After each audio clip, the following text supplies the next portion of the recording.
Magandang araw, Pilipinas! Ito ang Valiente News hatid sa inyo ng Office of the Vice President.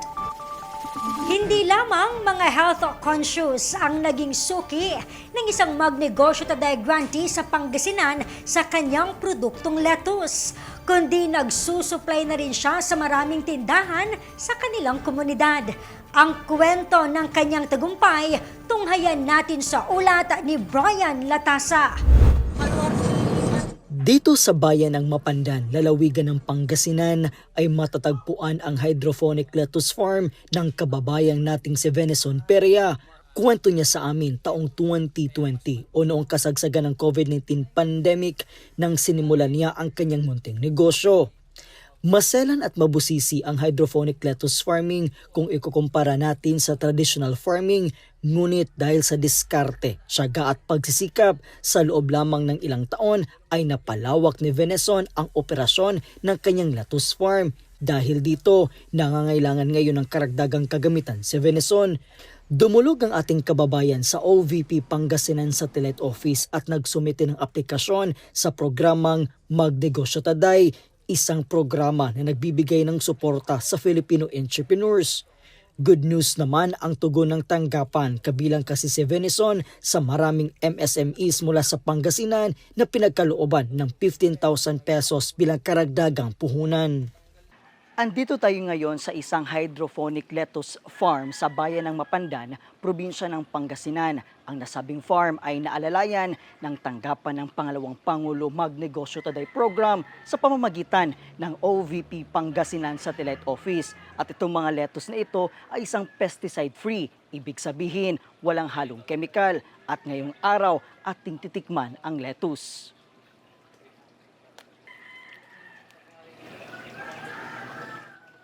Yung lettuce ay masarap, medyo matamis siya at higit sa lahat, crunchy. Dahil kumpleto na sa kagamitan, tumaas ang produksyon at mas lumaki ang kita ng lettuce farm ni Venison.